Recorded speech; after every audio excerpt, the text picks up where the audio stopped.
August. Hope all's going well. I'm here with another tune of the month, and this month I thought I would share with you not one of my new favorite tunes, but one of my old and still current favorite tunes. I've been going back and exploring old favorites lately, and this is one that's really stuck with me over the years. I've known it for so long that I don't know the name. I think I knew it once. I do know that I learned it from Natalie McMaster one of the first years that I was a student at Mark O'Connor's fiddle camp out in San Diego, back when I was out there. And it's probably Scottish. It's Strathspey, and yeah, if I knew the name I'd say it here, but here it is.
So that's the tune, and as you can see, it's very simple and very pretty. It's the kind of tune that I find myself playing when I'm alone in my living room or my hotel room or wherever I happen to be, and it's late at night and I just kind of need to play something that feels good. That's usually what I end up playing without really meaning to. So it's kind of a special tune for me, and I'm delighted to share it with you. So those of you who are listeners, I will see you next month, or on Rewind if you're one of those like listen over and over kind of people like me. And if you would like to learn it, please stick around, we'll dive right in. As always, I am going to include sheet music with all the bowings and ornaments and everything like that on my newsletter. So if you would like to have that as an added resource, go to my website, www.mariblack.com, and jump on the newsletter, and then you'll have access to that as well if it's helpful to you. I'm delighted to share that. So here's the tune. As I said, it's a Strathspey. I don't think we've done a Strathspey on this series yet, but for those of you who don't know what it is a dotted rhythm dance tune that is from Scotland, and also appears in Cape Breton music. Cape Breton music and Scottish music are very closely related in a number of ways. They are the only two fiddle styles in the world that have Strathspeys, although there are other dotted dance tunes out there like schottisches and dotted hornpipes and things like that. Those are different animals. So the thing to know about the Strathspey, it's dotted rhythm, but rather than it having it be all the same dot like this, where every pair of eighth notes is dot, snap, dot, snap, dot, snap, which gets really old really fast. The Strathspey has a rhythm called the Scottish snap, which is if you take 4 eighth notes, here are my eighth notes, 2 pairs, rather than going dot, short, we're going to flip the first one around. So it goes short, dot, dot, short. Da-da, da-da, da-da, da-da, da-da, da-da. And it has a name, it's called the Scottish snap. Go figure. So I tend to, when I use words to describe the rhythm, I'll say snap dot dot snap, or dot snap snap dot, right? And the snap means the short one and the dot means the long one. Alright, so here's the tune broken down slowly, and we'll do it without ornaments at first so you can get a hang for this Strathspey rhythm. The tune is in G major, so we have 1 sharp, F sharps. And here's the A section slowly, no ornaments.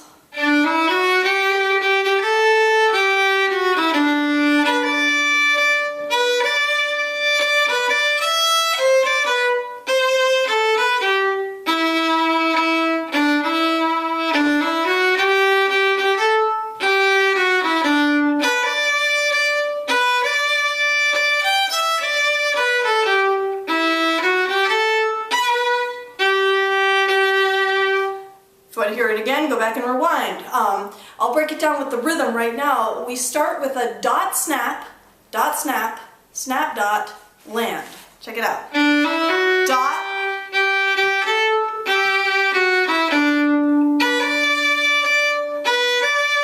Look again. Dot, snap, dot, snap.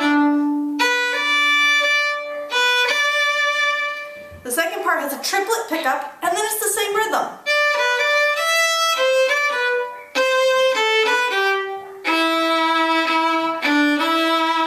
Look at that again.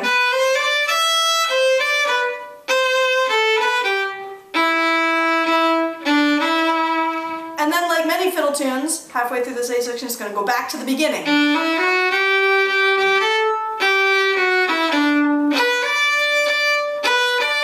Here's the ending, triplet pickup, and guess what? Same rhythm.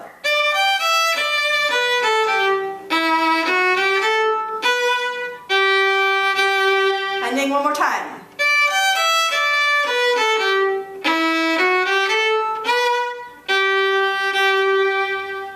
So you find that what sounds very rhythmically complex is actually extremely patterned. Right? We got these 4 little segments. I call it part 1. Da da da da da da da da da da da da. Then part 2. Da da da da da da da da da da. Go back and do part 1. You didn't come here to hear me sing. And then the ending. Alright, so those 4 parts, and they all share the same rhythm. Alright, so on to the B section. Guess what? It does the same kind of thing. Here's the B. I'll do the whole thing slowly.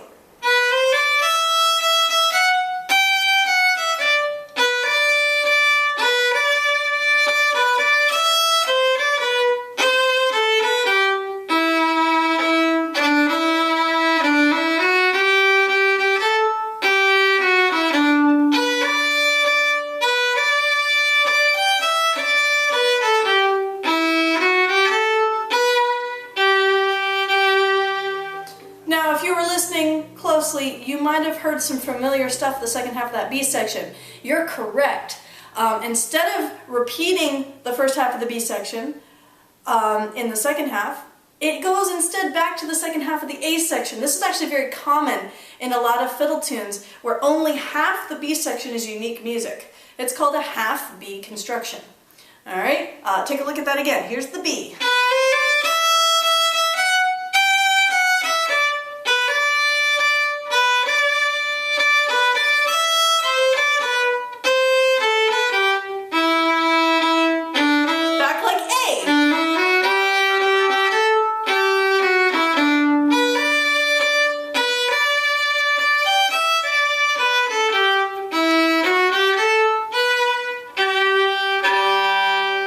So that's actually a very nifty little trick that will help you out anytime you're learning tunes by ear or even by music. If you discover those repetitions, and then you don't have to worry about learning those notes again. You already know them from the A section.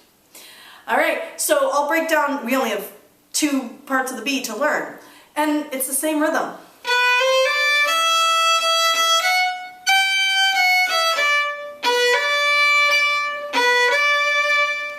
Here's the second part.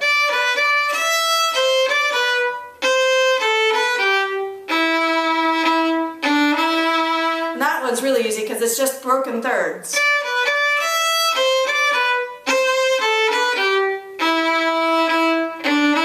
And then of course you're back to the second half of the A. Alright, so that's the tune rhythmically, and that should give you a pretty good idea of the Strathspey rhythm. And notice I'm kind of playing around with the orders of the snaps and the dots, and that's totally not only allowed but encouraged in the Strathspey form. And you can you don't have to dot it exactly like I do. If you hear instead of da da da dum da da da da, you can do da dum ba da da da da dum da dum da da dum. Rhythmic variation is a big part of this, so play around with it. It's fun. All right, so you've got the tune and you've got the feel of the Strathspey. So you're almost done, but we do need a few ornaments, left-hand ornaments, to make this thing really sound special. And if you watch the June video of the Irish jig Exhale, you already know every ornament that we're about to use. And really, it sounds like a lot when you heard me play it fast, but they're all the same ornaments. There are lots of hammer-ons, which is a single grace note from below. If I'm gracing this E note, That's called a hammer-on in Irish music. In Mari Black ornament speak, it's a single grace, one grace note, from below, starting below the note that you want to grace.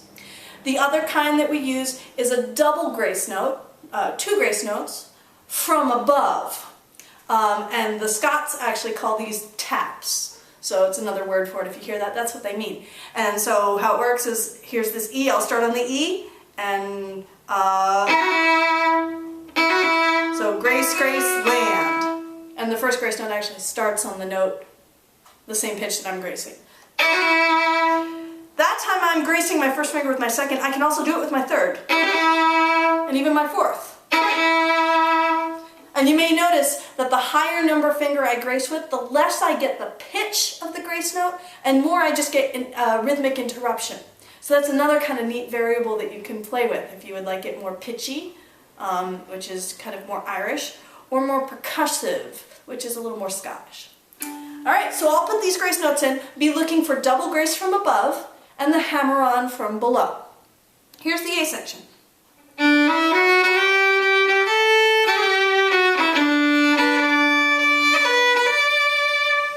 So you probably heard 3 grace notes in there. I start with a hammer-on, and then 2 double graces. Watch. Hammer-on.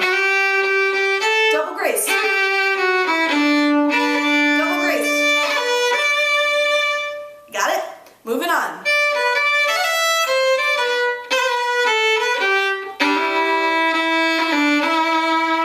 There are 4 in that one. 3 double graces and 1 hammer-on. Double grace. Double grace. Hammer-on. Double grace. Oh, and another hammer-on. I stuck it in there.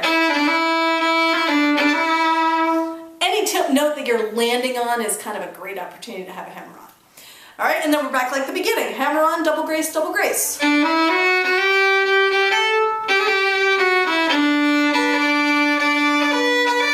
Here's the ending.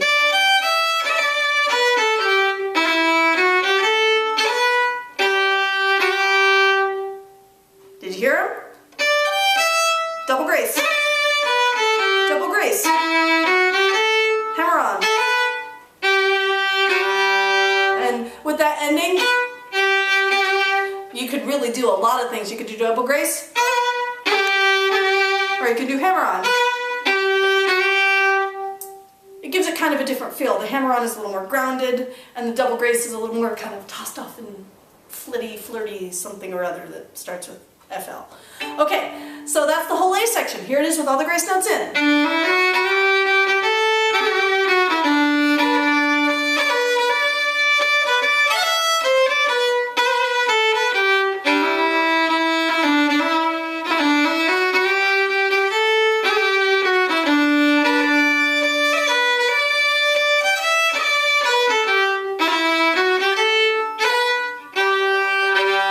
B section.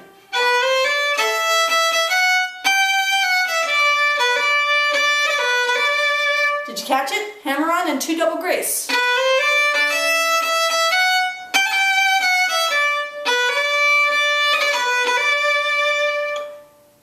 Did you get it? Here it is. Hammer-on, double grace, double grace. Next part.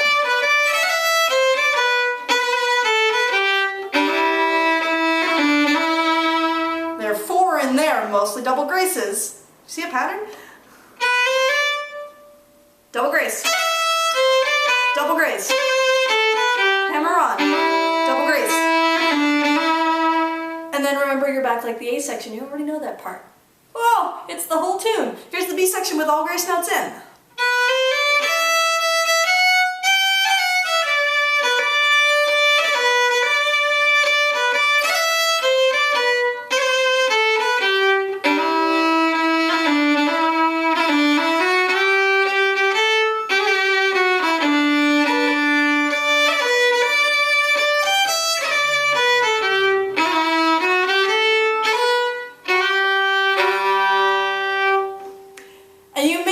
If you've got a sharp ear for these things, that some of my grace notes I'm gracing with the lower number fingers, 2 or 3 to get more pitch, and some of them with 3 or 4 to get more percussive. It's another thing you can play around with, like the Scottish snap rhythm. In fact, this vocabulary that we've been building of grace notes, just single graces from below and double from above, or taps as the Scottish call them, are great things to play around with in other tunes that you already know that you may have been wondering how to put some ornaments in.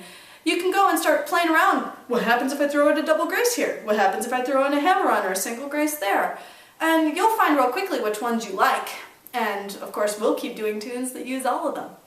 So yeah, that's the tune. And I hope you enjoy it. I hope you like playing it and that you'll go and learn it and then come play it with me when we meet out on the road, because goodness knows I'm always in need of pretty tunes. So I hope you enjoy it and that you guys have fun, and I'll see you in a few weeks. Thanks for watching.